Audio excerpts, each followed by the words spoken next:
Today I will discuss about preservation methods of pure culture. Preservation की अगर आप बात करें तो प्रिजर्वेशन का मतलब होता है कि किसी भी चीज़ को सुरक्षित रखना। तो यहाँ पे जो बात हो रही है वो प्योर कल्चर की बात हो रही है। तो यहाँ पे ऐसे मेथड से ऐसी विधियाँ बताएंगे जिससे क्या है हम अपने प्योर कल्चर को प्रिजर्व कर सकें या बहुत लंबे समय तक या कुछ समय तक उसको क्या है सुरक्षित रख सकें। तो जैसे मैं पहली जो वीडियो बनाई थी उसमें बता चुकी थी कि प्योर कल्चर क्या है। प्योर कल्चर की बात करें तो pure culture is a culture obtain from a single spore या सेल। जैसे कि ऐसा कल्चर जिसमें क्या है single type of micro organism अगर हम ग्रो कराते हैं वो, या इसमें सिंगल स्पोर हो या सिंगल कोशिका हो, तो ऐसे कल्चर को हम प्योर कल्चर कहेंगे। अब बात करेंगे कि प्रिजर्वेशन क्या होता है। प्रिजर्वेशन वैसे मैं बता चुकी हूँ कि प्रिजर्वेशन क्या है। प्रिजर्वेशन को जो है हिंदी में हम कह सकते हैं कि सुरक्षित, है ना, सुरक्षा करना एक तरीके से। प्रिजर्वेशन जो है हमारा to maintain pure culture for extend period viable conditions without any genetic change referred as preservation. During preservation most important factor is stop to microbial growth and at least lower the growth. अच्छा, preservation की अगर हम बात करें तो preservation क्या है।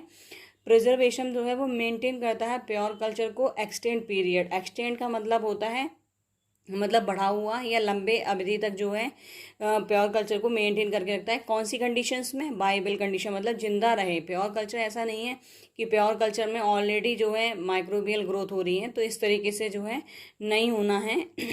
तो condition without any genetic change, है ना। तो प्रिजर्वेशन में सिर्फ काम ही है ये प्रिजर्वेशन का कि जो हमारा कल्चर है प्योर कल्चर उसको क्या है लंबे समय तक बाइएबल कंडीशंस में और विदाउट एनी जेनेटिक चेंज, यानी कोई भी जेनेटिक चेंज, जैसे कि ऐसा ना हो कि वो ग्रोथ कर चुके हों, कॉलोनी बना चुके हों, ऐसा कोई भी चेंज ना हो, तो इस कंडीशंस को हम प्रिजर्वेशन बोलेंगे। ड्यूरिंग प्रिजर्वेशन जब भी प्रिजर्वेशन हम करते हैं तो हमें एक जो इम्पोर्टेंट फैक्टर है, जो हमें महत्वपूर्ण बात याद रखनी है, वो ये रखनी है कि माइक्रोबियल ग्रोथ जो है या तो स्टॉप कर दें या एटलीस्ट लोअर द ग्रोथ। अगर माइक्रोबियल ग्रोथ होगी तो उस कल्चर को हम यूज नहीं कर सकते, क्योंकि प्योर कल्चर हम रख ही इसलिए रहे हैं कि जब हमें उसकी ज़रूरत पड़े तब हम उसका यूज कर सकें।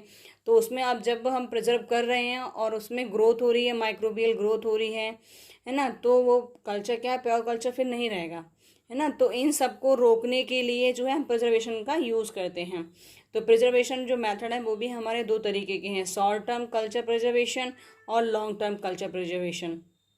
शॉर्ट टर्म कल्चर प्रिजर्वेशन की अगर हम बात करें तो ये जो प्रिजर्वेशन है हमारा 1 से 2 दिन या 1 वीक तक ये हम प्योर कल्चर को प्रिजर्व कर सकते हैं, सुरक्षित रख सकते हैं। लेकिन लॉन्ग टर्म में क्या है, लॉन्ग टर्म प्रिजर्वेशन में जो होगा वो हमारा एक से हो सकता है कि 1 साल से वो 10 साल या 20 साल तक भी हमारा कल्चर जो है सुरक्षित रह सकता है या प्रिजर्व रह सकता है। शॉर्ट टर्म मेथड्स की बात करें तो periodic transfer to fresh media using saline,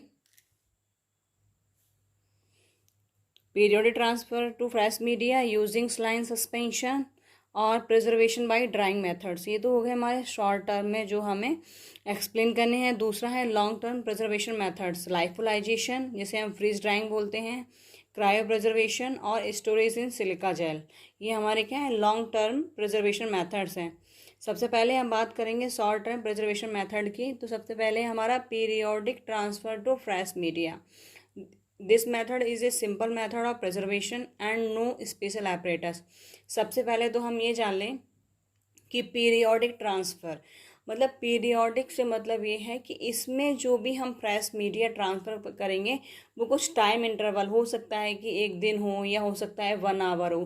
periodic का मतलब है कि जो भी हम फ्रेश मीडिया को, जो भी हमारा फ्रेश मीडिया है उसमें जब भी हम कल्चर प्योर कल्चर को अगर ऐड करते भी हैं तो उसमें क्या होगा, कुछ समय देना पड़ेगा। हो सकता है 1 मिनट बाद या 2 मिनट्स बाद या 1 आवर्स। तो ये क्या है हमारा पीरियोडिक ट्रांसफ़र होगा। तो ये मेथड जो है वो एक तो सिंपल मेथड है। दूसरा, इसमें कोई भी स्पेशल apparatus या इक्विपमेंट की ज़रूरत नहीं पड़ती। Micro organism are preserve on agar slant. The agar slant is incubated for 1 or more days and then stored at low temperature in refrigerators. अब सीधी सी बात ये है कि भाई हमारा जो प्योर कल्चर है उसमें उसे जो हम किस में प्रिजर्व करेंगे, अगारस्लैंड। अगारस्लैंड का मतलब है कि जैसे जो टेस्ट ट्यूब जो होती हैं उसमें क्या करते हैं, अगार का हम लिक्विड बना लेते हैं। और जो लिक्विड अगर तिरछा होता है तो उसको हम स्लैंट बोलते हैं, है ना। अगर हम अपनी एक वैसे बोले कि मान लो जो हमारी टेस्ट ट्यूब है, अगर उसको मैं थोड़ा सा तिरछा कर दिया तो तिरछा करके एक स्लैंट टाइप का बनता है उसमें, है ना। तो ये हम कह सकते हैं एक लूप टाइप का उसमें बनता है अगार टेस्ट ट्यूब में, तो उसको हम स्लैंट बोलते हैं।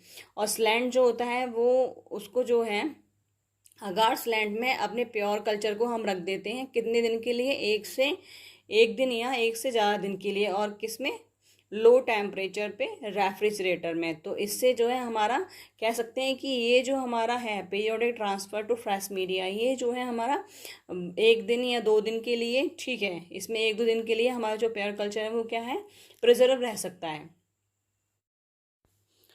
The time period at which the transferred are made to fresh media depends on the microorganism and the condition of growth. अब सीधी सी बात यह है कि भाई ट्रांसफ़र पीरियोडिक जो ट्रांसफ़र मेथड मैं पढ़ा रही हूँ उसमें क्या है, time period at which the transfer are made to fresh media depends on the micro. जो भी हमारा फ्रेश मीडिया है वो किस पे डिपेंड करेगा, वो हमारे माइक्रो ऑर्गेनिज्म और condition of growth, micro organism की कंडीशन पे डिपेंड करेगा। फिर है हमारा दूसरा, using saline suspension. Bacterial culture is preserve in 1% salt concentration and screw cap tubes to prevent evaporation, and these tubes are stored at room temperature. Whenever needed the transfer is made on agar slant. अब इसमें क्या है, using saline suspension में जो हमारा saline suspension की अगर हम बात करें तो सस्पेंशन क्या होता है, जिसमें 2 फेज़ होती हैं, सॉलिड और लिक्विड। तो इसमें क्या होगा, इसमें भी 2 ही फेज़ होंगी आपकी स्लाइन सस्पेंशन में। स्लाइन में क्या होगा, एक तो नमक होगा हमारा, है ना, और दूसरा क्या होगा, वाटर। तो जो हमारा बैक्टीरियल कल्चर है उसमें क्या है, 1% जो है हम सॉल्ट की कंसंट्रेशन को यूज़ करेंगे, किसमें, screw capped tubes. Screw capped tubes का मतलब है कि जैसे कि बोटल्स जो आती हैं ना उसमें क्या कैप लगा होता है, ठीक है। तो उस तरीके की हम जो है बोटल्स यूज़ करेंगे और प्रिवेंट करेंगे evaporation and this tubes are stored.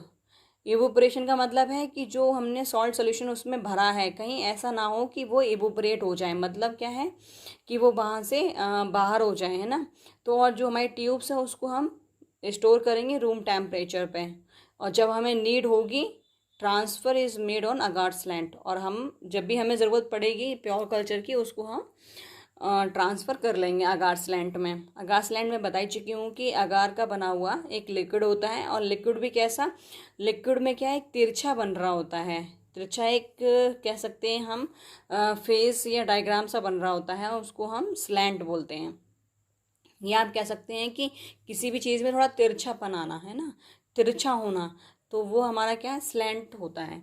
फिर है preservation by drying method. Preservation of drying method में क्या है, drying is the oldest method of food preservation and process drive from nature. ये जो मेथड है हमारा ड्राइंग मेथड, ये जो है एक तो बहुत पुराना मेथड है, और दूसरा ये जो प्रोसेस है हमें नेचर से, मतलब हमें प्रकृति से मिला है। कुछ इसमें जो है हमें अलग से कुछ भी ऑपरेटर्स की ज़रूरत नहीं पड़ती है, ना ही ऐसे कोई ऐसे केमिकल की ज़रूरत पड़ती है। Micro organism need free water in order to grow and multiply. अब सीधी सी बात है, ड्राइंग वर्ड अगर जहाँ आ रहा है तो उसमें कहीं ना कहीं ऐसा होगा कि वाटर नहीं होगा, है ना। तो प्रिजर्वेशन ऑफ ड्राइंग मेथड में क्या होगा कि जो भी हमारा कल्चर है, प्योर कल्चर है, उसमें जो है हम क्या करेंगे, जो micro organism need for free water in order to grow and multiply, तो उसमें जो वाटर होगा वो बिल्कुल या कम्प्लीटली क्या होगा, रिमूव होगा। और जब वो रिमूव होगा तो सीधी सी बात है, प्योर कल्चर के लिए ग्रो करने के लिए कुछ भी नहीं मिलेगा, क्योंकि मेन तो हमारा वाटर ही है। वाटर भी ज़रूरत होती है ना कि हमारे जो बैक्टीरिया हैं या हमारे जो माइक्रो ऑर्गेनिज्म है वो ग्रो करें। तो जब उन्हें वाटर ही नहीं मिलेगा तो वो ग्रो करेंगे क्यों, है ना। तो ये चीज़ जो है हमें इसमें ड्राइंग मेथड में यही चीज़ है कि एक तो ये ओल्डेस्ट मेथड है, दूसरा ये हमें नेचर से मिला है, कोई इसमें स्पेशल इक्विपमेंट हम यूज़ नहीं करते हैं। और micro organism need free water in order to grow and multiply. और जो हम भी वाटर यूज़ कर रहे हैं वो भी हमें कैसा करना है, माइक्रो फ्री, मतलब हमारा जो माइक्रो ऑर्गेनिज्म फ्री है, स्टेराइल वाटर का हम यूज़ करेंगे। लायोफ्लाइजेशन मतलब फ्रीज ड्राइंग। इसमें क्या होता है, vacuum sublimation technique, solid convert gas, इसमें क्या होता है, सब्लिमेशन में क्या होता है, सब्लिमेशन में ये होता है कि जो हमारा सॉलिड होता है वो डायरेक्ट क्या है, गैस में चेंज होता है, जैसे कि हमारा आइस कार्बन डाइऑक्साइड होती है ना। तो दूसरा, freeze drying product are hygroscopic and must be protect from moisture during the storage. जो हमारे फ्रीज ड्राइंग प्रोडक्ट हैं वो तो ऑलरेडी कैसे होते हैं, हाइग्रोस्कोपिक होते हैं। हाइग्रोस्कोपिक का मतलब होता है जो कि मॉइस्चर को एब्जॉर्ब करते हैं। मॉइस्चर से मतलब ये है, जैसे कि मान लो सोडियम क्लोराइड है, अगर हमने सोडियम क्लोराइड कहीं रख दिया तो उसमें क्या है, आपको लगेगा कि ड्रॉप टाइप की दिखाई देंगी, बूंदें दिखने लगेंगी हमें रखने के बाद, तो वो क्या होता है, मॉइस्चर होता है। इसी तरीके से फ्रीज ड्राइंग में ऐसे प्रोडक्ट होते हैं जो कि क्या करते हैं, मॉइस्चर को एब्जॉर्ब कर लेते हैं। और हाइग्रोस्कोपिक का काम ही यही है कि भाई स्टोरेज, जब हम अपने प्योर कल्चर को स्टोर कर रहे हों तो उसमें क्या है, मॉइस्चर ना हो। अगर मॉइस्चर होगा तो सीधी सी बात है, हमारा प्योर कल्चर ग्रो करेगा। Freezing in the cell in medium that contain lyoprotectant and then pulling the water out using vacuum cell can be efficiently या इफेक्टिवली प्रिजर्व। अब क्या होगा कि जो हमारी फ्रीजिंग सेल हैं उनमें क्या होता है, लायो प्रोटेक्टेंट होते हैं। लायो प्रोटेक्टेंट की बात करें, जैसे हमारा सुक्रोज वगैरह होता है, लायो प्रोटेक्टेंट की अगर एग्जांपल की बात करें तो ये सुक्रोज है, ठीक है। तो ये क्या करते हैं कि उसको प्रोटेक्ट करते हैं हमारी सेल को। पुलिंग द वाटर, और वाटर जो है वैक्यूम की थ्रू हम जो है बाहर इसको निकाल देते हैं, तो सेल जो हमारी इफेक्टिवली प्रिजर्व रहती हैं लाइफलाइजेशन के थ्रू। फ्रीजिंग में भी very rapid with temperature lower to well low 0 degree Celsius. इसमें जो टेम्परेचर रहता है हमारा प्योर कल्चर जिसमें हम स्टोर रखते हैं वो कितना होता है, 0 डिग्री सेल्सियस, उससे भी नीचे। Lyophilise culture are store in the dark 4 degree Celsius refrigerator. Many microbes preserved by this method have remained viable and unchanged in their characteristic more than 20 years। ये जो है हमारा लाइफलाइजेशन मेथड जो है या फ्रीज ड्राइंग, इस मेथड के through जो है हम एक तो जो भी हमारा प्योर कल्चर है उसको हम कितने टेम्परेचर पे हो सकता है कि बिलो 0 डिग्री सेल्सियस, लेकिन इसको हम स्टोर तो करते हैं लेकिन डार्क 4 डिग्री सेल्सियस रेफ्रिजरेटर। जो हमारे कुछ मैं कह सकते हैं कुछ माइक्रोब जो है इस मेथड के थ्रू जो है कितने साल तक बाइबल कंडीशंस में और बिना अपने कैरेक्टरिस्टिक यानी बिना जेनेटिक चेंज के वो 20 साल तक, 20 साल से भी ज़्यादा जो है प्रिजर्व रहते हैं लाइफलाइज के थ्रू। फिर है हमारा क्रायो प्रिजर्वेशन। ये क्या है, help survival of pure culture for long time या for long storage time.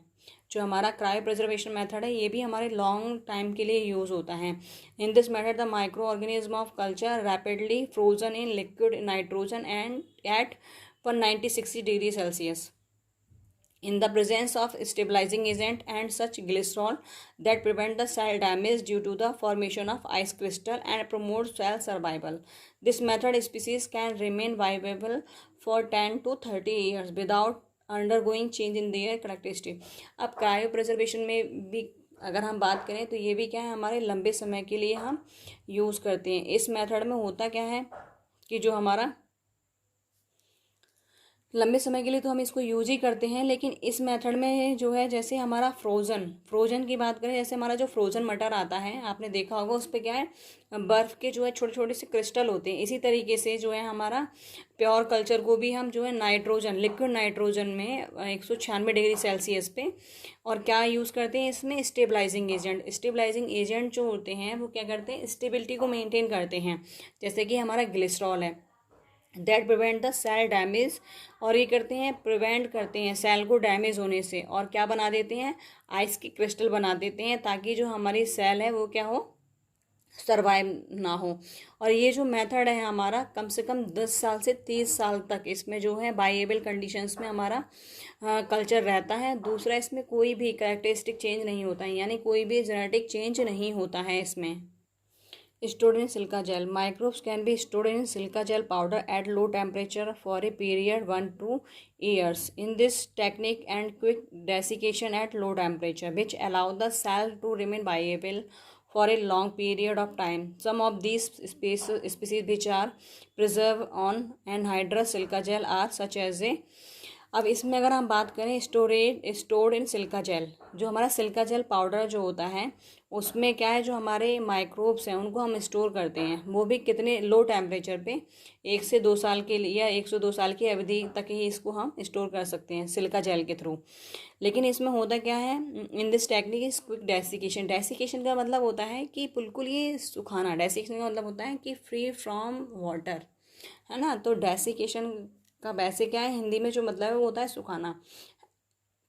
Eight A low temperature, मतलब जो हमारा तापमान है वो कितना कम होना चाहिए।